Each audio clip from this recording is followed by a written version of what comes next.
Para sahabat desa, sebenarnya saya mau berbicara tentang pembangunan itu sebagai ini ya, mohon maaf, desa sebagai pendekatan pembangunan ya, atau yang sering kita omongkan itu desa sebagai subjek pembangunan.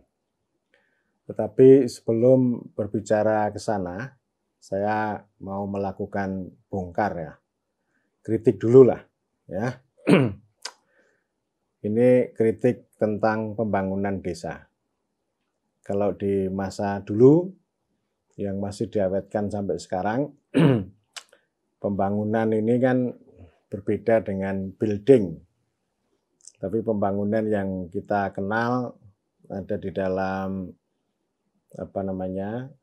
regulasi dalam kebijakan atau dalam diskurs pembangunan nasional itu menempatkan desa itu sebagai lokasi dan objek atau sebagai lokus dan fokus. Jadi ini sebuah pengetahuan, keahlian dan perangkat teknokratik yang mendefinisikan desa. Misalnya desa didefinisikan dengan kategori desa yang tertinggal, desa yang miskin, dan sebagainya. Itu kan karya keahlian pembangunan. Dan dulu ini sudah melegenda, dan pembangunan desa itu khas Indonesia. Di dunia tidak dikenal dengan konsep village development, tapi rural development. Tetapi intinya sama, bahwa pembangunan itu adalah produk dari modernisasi, dari westernisasi, dan itu digunakan untuk mengubah, menghilangkan imajinasi orang-orang desa itu terhadap konsep identitas lokalitas desa itu, lalu diubah menjadi ukuran-ukuran pembangunan. Misalnya konsep kemajuan, kekayaan, dan sebagainya gitu. Dan itu sekali lagi itu sebagai produk modernitas yang membawa desa itu menjadi lebih modern, lebih canggih, tetapi juga tidak berhasil. Berkali-kali saya katakan bahwa pembangunan desa itu dulu diyakini untuk mengangkat, mengubah desa itu menjadi lepas landas seperti yang diteorisasikan oleh Rusto, dan itu ditirukan secara fasih oleh Presiden Soeharto pada masa itu, gitu ya. Tetapi ini tidak berhasil. Kalau itu sudah berhasil, hari ini barangkali kita tidak perlu lagi bicara tentang pembangunan desa, tidak perlu lagi bicara tentang indeks, mulai dari desa yang sangat tertinggal, berkembang, maju, mandiri gitu ya. Dan itu lagi-lagi ini sama sebagai ya itu hanya eksperimen teknokratik atau kuasa teknokratik yang bermain-main di arena maupun lokasi desa sebagai target maupun sebagai objek. Tetapi ininya bukan sebagai subjek begitu. Dan karena itu ketika gerakan memperjuangkan undang-undang desa itu selalu menjadi poin. Bagaimana desa itu menjadi subjek pembangunan. Bahkan ketika program PNPM Mandiri Perdesaan itu diterapkan ke dalam desa, melalui desa tetapi tanpa desa, itu ada gerakan para pegiat desa, termasuk para kepala desa, itu yang mengkritik bahwa berbagai macam program dari atas, termasuk PNPM Mandiri itu hanya menjadikan desa itu sebagai objek, sebagai target yang tidak mengangkat harkat, tidak menempatkan desa itu sebagai subjek yang merdeka, yang berdaulat, dan tentu itu tidak punya sumbangan untuk memperkuat eksistensi maupun entitas desa. Dan karena itu ketika RUU Desa itu dibahas, maka ini menjadi sangat penting bahwa desa itu tidak lagi ditempatkan sebagai objek, melainkan juga sebagai subjek. Dan itu sama dengan spirit sebenarnya gagasan modernisasi desa yang pernah disampaikan oleh Gubernur Munadi Jawa Tengah pada tahun 67 ya. Jadi subjek itu artinya desa itu ikut menentukan baik itu kegiatan budaya, kegiatan sosial, pertahanan, keamanan, bahkan juga politik. Jadi subjek ini yang menjadi penting dan itu menjadi diskurs yang sangat menonjol di dalam Undang-Undang Desa. Dan karena itu dengan asas rekognisi dan subsidiaritas itu menjadi landasan bahwa desa itu ya menjadi subjek baik itu dalam hal pemerintahan, pembangunan, kemasyarakatan maupun juga ini ya pemberdayaan gitu. Jadi artinya kalau kita mengikuti teks maupun konteks Undang-Undang Desa, pembangunan itu sebagai domain, sebagai kewenangan, dan sekaligus sebagai aktivitas yang diatur dan diurus sendiri oleh desa. Dengan kata lain, desa itu sebagai subjek yang punya otoritas untuk mengatur, mengurus pembangunan sesuai dengan kepentingan masyarakat setempat. Meskipun di sana diarahkan bahwa pembangunan desa itu diarahkan untuk mengurangi kemiskinan, memperbaiki kualitas hidup manusia, kemudian juga untuk meningkatkan kesejahteraan dengan cara meningkatkan kebutuhan dasar gitu ya. Kebutuhan dasar itu bisa sangat bermacam-macam, termasuk yang kaitannya dengan soal penyediaan air bersih, kemudian juga pemanfaatan alam dan lingkungan secara berkelanjutan, pengembangan ekonomi lokal, dan seterusnya. Itu namanya pembangunan. Jadi artinya pembangunan ini sudah lama menerima kritik yang begitu tajam, tetapi secara empirik, secara de facto bahwa pembangunan itu sudah diterima, dan oleh karena itu pembangunan desa itu dikonstruksi atau didudukkan dengan cara pandang alternatif.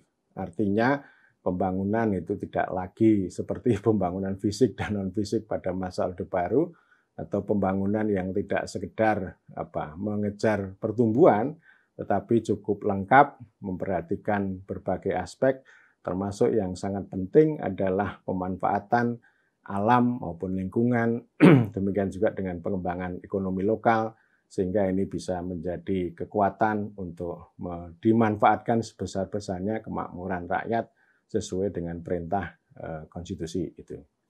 Jadi artinya pembangunan itu sebenarnya milik desa. Tetapi ada distorsi. Ya, distorsinya tetap saja bahwa pembangunan desa yang sekarang itu dikemas menjadi SDGs desa itu tetap saja. Itu adalah kuasa teknokratik, tetap top down ya. Meskipun itu dibumbui bahwa ini SDGs desa sesuai dengan kewenangan, kewenangannya tidak ada kok, kewenangannya kan sudah disembunyikan. Sehingga ukuran-ukuran yang dipakai itu ya yang dibuat oleh para teknokrat di Jakarta itu. Dan itu kan mengikat secara hukum. Jadi artinya kalau itu tidak dijalankan sesuai ketentuan, maka itu dianggap sebagai maladministrasi, bahkan juga bisa dianggap sebagai korupsi. Jadi saya ingin mengatakan bahwa pembangunan desa sekarang maupun dulu ya itu sebagai sebuah rezim. Meskipun Undang-Undang Desa mengatakan bahwa pembangunan itu sebagai sebuah domain, sebagai kewenangan dan aktivitas desa secara lebih otonom, secara lebih berdaulat, tetapi prakteknya secara de facto bahwa pembangunan itu adalah sebuah rezim. Rezim itu adalah satu simplifikasi dari konsep pemerintah. Pemerintah itu kan sebenarnya punya sebuah idealisme. Konsep pemerintah itu punya idealisme sebagai sebuah organisasi kekuasaan yang khas dalam republik untuk membebaskan manusia dari absolutisme raja dan etatisme negara. Ya, jadi itu konsep pemerintah begitu. Tetapi secara de facto itu gagasan besar tentang pemerintah itu tidak terjadi, tetapi yang terjadi hanya rezim. Ya. Rezim itu ya terutama ngomong tentang kebijakan dan aturan yang lengkap dan itu disertai dengan keahlian teknokratik.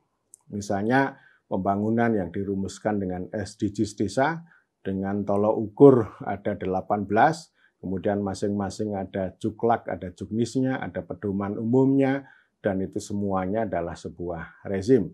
Rezim itu ya sama dengan kekuasaan. Seperti yang sudah saya sampaikan, bahwa pembangunan desa sebagai rezim ini ya artinya dia adalah instrumen kekuasaan panoptik gitu ya, yang mengendalikan desa mandiri. Jadi desa disuruh untuk mandiri ya, tetapi tetap terkendali dengan pedoman umum, dengan juklak, dengan juknis, SDGs desa atau pembangunan desa.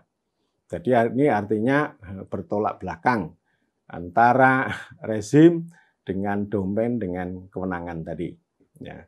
Dengan begitu, gitu ya, artinya ada kontradiksi antara cita-cita yang mereka omongkan. Itu kan di mana-mana. Orang itu kan berbuih-buih lah kalau ngomong desa mandiri itu. Setiap orang kalau bicara tentang desa pasti desa mandiri. Desa maju mandiri gitu ya. Sejahtera.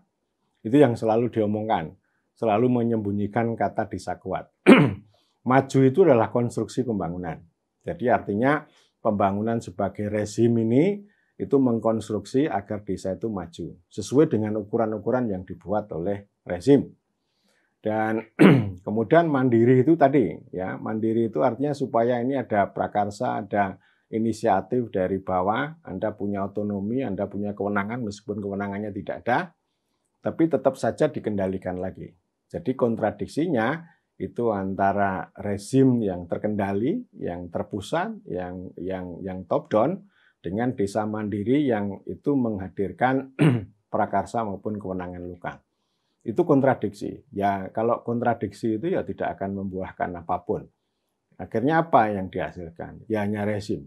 Ya, hanya rezim itu saja. Rezim yang kemudian dirawat terus-menerus, dipuja, dipuji, menjadi berhala, tetapi dia tidak pernah akan bisa memberikan sumbangan untuk memperkuat desa menjadi desa mandiri. Paling banter hanya klaim angka-angka, sekian sudah berubah dari sangat tertinggal menjadi tertinggal, tertinggal menjadi maju, maju menjadi mandiri. Hanya itu saja. Dan klaimnya, ini sudah melebihi target RPJMN, gitu ya. Kan hanya itu saja. Jadi itu mata batinnya, mata hatinya itu tidak tidak muncul. Itu hanya mata yang kemudian disederhanakan dalam bentuk angka-angka. Memangnya kalau sudah angka-angka membawa kemajuan seperti itu, realitasnya sudah maju. Ya, jadi ya nyatanya ya tetap saja orang miskin ya masih tetap banyak gitu ya, meskipun angkanya itu, angka kemiskinan itu menurun. Kemudian urbanisasi juga masih banyak gitu ya.